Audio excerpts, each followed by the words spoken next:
The neon glow of a Nashville dive bar flickered in the twilight, casting shadows across the weathered wooden tables where Blake Shelton sat, his cowboy hat tilted back, a cold beer sweating in his hand.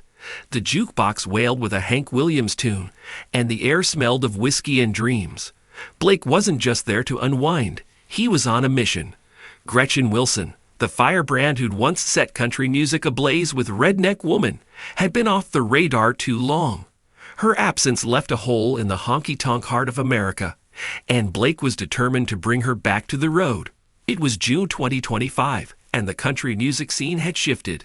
Polished pop beats and auto-tuned hooks dominated the charts, but Blake knew the fans still craved something real, something raw, like Gretchen's voice belting out stories of small-town grit and rebellion.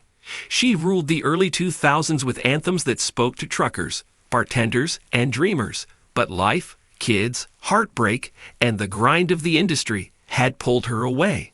Her last album was a memory, and her stage boots hadn't kicked up dust in years. Blake, though, wasn't one to let a legend rust. "I'm tellin' ya, she's got more fight in her than half the new kids out there," Blake said to his manager, leaning forward, his voice low but intense. "Gretchen Wilson ain't done. She's just waitin' for the right spark." His manager raised an eyebrow. "You think you can convince her? She's been living quiet, Blake. Might not want the spotlight." Blake grinned, that trademark charm flashing. "Watch me."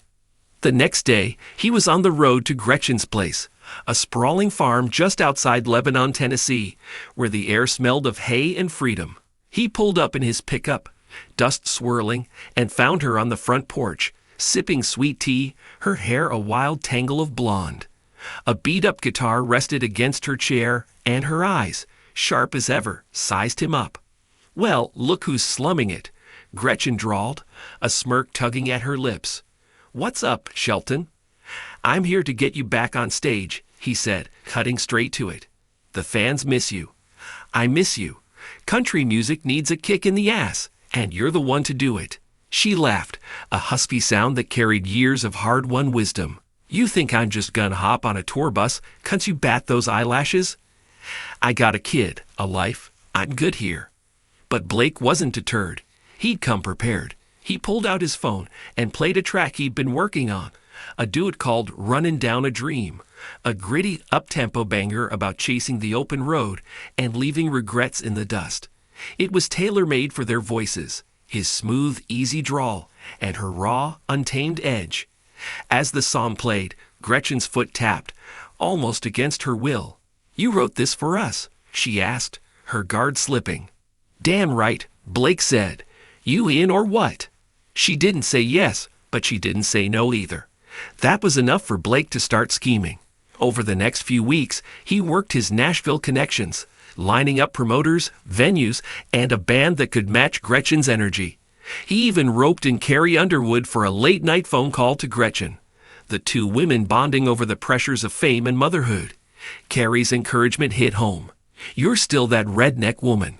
Don't let anyone forget it." The tour, christened Hell on Wheels, was announced in a blaze of social media hype. Blake posted a grainy video of him and Gretchen jamming in a barn, her voice tearing through "Here for the Party" like a freight train. The internet exploded. Fans flooded with posts tagged #GretchenIsBack, sharing old concert photos and stories of singing Redneck Woman at karaoke bars. Tickets sold out faster than a Saturday night bar tab. The first show was in Memphis, and backstage, the air was thick with nerves and excitement. Gretchen stood in her dressing room, staring at her reflection in a cracked mirror. Her leather jacket was studded, her boots scuffed just right.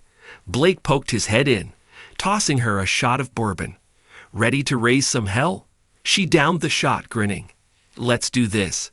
The crowd's roar hit like a tidal wave when Gretchen strode out, guitar slung low, launching into Redneck Woman with a ferocity that silenced any doubters.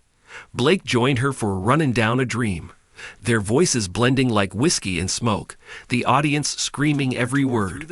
By the time they closed with a rowdy cover, Gretchen seemed to grow stronger, her voice a blade cutting through the years. She debuted new songs, raw, honest tracks about losing love, raising her daughter, and finding herself again. Fans ate it up, And critics, who'd once written her off, scrambled to praise her comeback. One review called her the soul of country, reborn.